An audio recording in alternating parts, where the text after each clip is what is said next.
আসসালামু আলাইকুম এভরিওয়ান, কি অবস্থা সবার? আজকে আমরা কথা বলবো স্পোকেন ইংলিশ যে লেকচার 6 সেই বিষয়ে, এবং আজকের বিষয় হচ্ছে গিভিং রেসপন্স।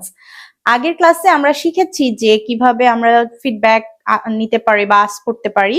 তো আজকে হচ্ছে যদি কোনো টিচার বা লেকচারার আমাদেরকে জিজ্ঞেস করে যে do you got me or understand me or are you clear now, then আমাদেরকে যদি এরকম ভাবে আস্ক করে যে do you have any question, ঠিক আছে?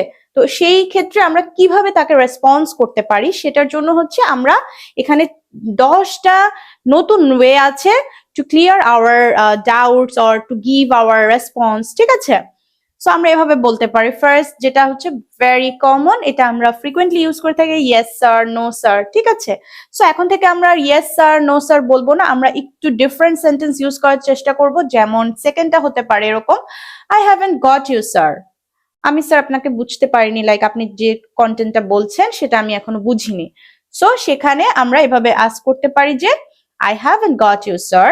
ওকে, যদি স্যার আমাদেরকে আস্ক করে like got me, okay got it, তখন আমরা এভাবে অ্যান্সার দিব I haven't got you sir, যদি আমরা না বুঝে থাকি।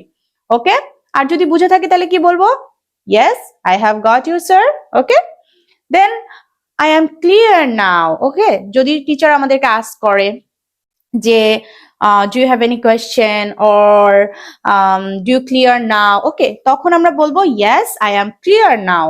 ওকে, তার মানে হচ্ছে হ্যাঁ আমি এখন বিষয়টা ক্লিয়ারলি বুঝতে পেরেছি। দেন যদি এরকম হয় যে কোনো কোয়েশ্চেন নেই আমাদের, তখন আমরা বলতে পারি I have no question. Teacher যদি আস্ক করে do you have any question, তখন আমরা কি বলবো? আই হ্যাভ নো কোয়েশ্চেন, যদি আমাদের মাথায় কোনো কোয়েশ্চেন না থাকে। আচ্ছা, তারপরে আরেকটা মজার সেন্টেন্স হচ্ছে যখন টিচার খুব ভালো করে ফ্রিকোয়েন্টলি তোমাদেরকে বারবার আস্ক করে, হ্যাঁ, কোয়েশ্চেনের ফিডব্যাক নিয়ে সবকিছু খুব সুন্দর করে তোমাদের ডাউটস ক্লিয়ার করে দিবে, তখন তোমরা এভাবে বলতে পারো you left no question sir.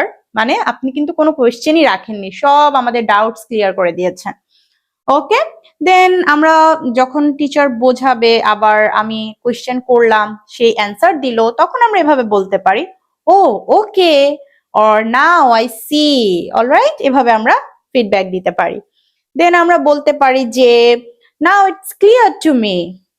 Second time যখন টিচার আমাদেরকে এক্সপ্লেইন করলো, দেন আমরা এভাবে বলতে পারি now it's clear to me. Okay, and যদি আমরা ক্লিয়ার না হই, আমাদের এগেইন কোয়েশ্চেন থাকে, তখন আমরা এভাবে বলতে পারি আই এম নট ক্লিয়ার, আমি এখনো বুঝতে পারিনি। দেন কোয়েশ্চেন আস্ক করার পরে স্যার এক্সপ্লেইন করছে, আমি তারপরও বিষয়টা ধরতে পারছি না, বুঝতে পারছি না, তখন আমি বলতে পারি sorry sir, can you repeat it. Okay, then যদি প্রপারলি বুঝে থাকি, দেন আমরা বলতে পারি কমপ্লিট স্যার। ওকে, সো এখানে 10টা ডিফারেন্ট ওয়ে আছে টু গিভ রেসপন্স। হ্যাঁ, এবং আমাকে কমেন্ট সেকশনে তোমরা জানাও যে which sentence do you like most to use for giving any response. ওকে, আল্লাহ হাফেজ, দেখা হবে স্পোকেন লেকচারের পরবর্তী ক্লাসে।